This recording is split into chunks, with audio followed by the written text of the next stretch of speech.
राष्ट्रपति द्रौपदी मुर्मू पर दिए पुअर लेडी वाले बयान पर सोनिया गांधी घिर गईं, तो बेटी प्रियंका गांधी बचाव में उतर आईं। दरअसल विवाद तब खड़ा हो गया जब सोनिया गांधी बजट सत्र के पहले दिन राष्ट्रपति को पुअर लेडी कहते हुए ये बोली कि राष्ट्रपति अपने भाषण के दौरान बहुत थक गई थी।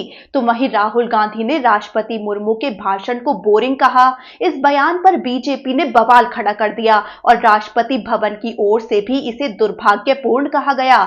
ऐसे में प्रियंका गांधी सोनिया गांधी के बचाव में उतर आईं। प्रियंका गांधी बोली, मेरी मां 78 वर्षीय महिला है। उन्होंने बस इतना कहा कि राष्ट्रपति जी इतना लंबा भाषण पढ़कर थक गई होंगी, बेचारी।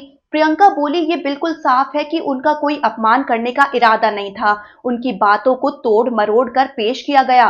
वहीं आपको बता दें, संसद के बजट सत्र के पहले दिन राष्ट्रपति द्रौपदी मुर्मू के अभिभाषण पर सोनिया गांधी के पुअर लेडी यानी बेचारी महिला वाले बयान को राष्ट्रपति भवन ने दुर्भाग्यपूर्ण बताया है। राष्ट्रपति भवन की तरफ से कहा गया कि सोनिया गांधी की टिप्पणी पुअर टेस्ट और दुर्भाग्यपूर्ण है। राष्ट्रपति भवन की ओर से कहा गया कि राष्ट्रपति अपने भाषण में किसी भी समय थकी हुई नहीं दिखी। वहीं बीजेपी ने कांग्रेस पर तीखा हमला बोल दिया है और सोनिया गांधी से बिना शर्त माफी मांगने की मांग की है। बीजेपी आईटी विभाग के प्रमुख अमित मालविया का कहना है कि सोनिया गांधी की टिप्पणी उच्च पद का अपमान करती है और उनकी सामंती मानसिकता को दर्शाती है। केंद्रीय मंत्री जेपी नड्डा बोले कि ये टिप्पणी कांग्रेस की अभिजात्यवादी, गरीब विरोधी और आदिवासी विरोधी प्रकृति को उजागर करती है। उन्होंने मांग कर दी कि कांग्रेस पार्टी राष्ट्रपति और भारत के आदिवासी समुदायों से बिना शर्त माफी मांगे।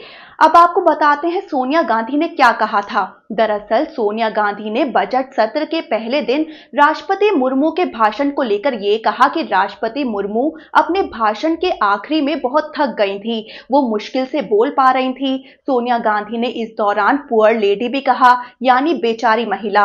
वहीं इस दौरान राहुल गांधी ने राष्ट्रपति मुर्मू के भाषण को बोरिंग बताया। वहीं सोनिया गांधी ने राष्ट्रपति मुर्मू के संबोधन को लेकर यह भी कहा कि झूठे वादे किए गए हैं। आपको बता दें कि संसद के बजट सत्र के पहले दिन राष्ट्रपति द्रौपदी मुर्मू ने अपने अभिभाषण में मोदी सरकार की उपलब्धियों को गिनाया था। राष्ट्रपति ने संसद के दोनों सदनों को संबोधित करते हुए कहा कि भारत जल्द दुनिया की तीसरी बड़ी इकोनॉमी बनने की ओर बढ़ रहा है। उन्होंने केंद्र सरकार की तरफ से शुरू की गई योजनाओं और उनसे होने वाले बदलावों के बारे में बताया।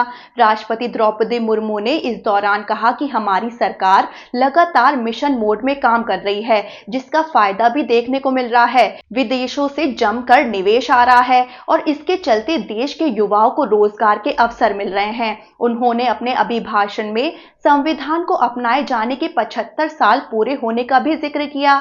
इसके अलावा जम्मू कश्मीर में रेल परियोजना के पूरे होने को बड़ी उपलब्धि बताया।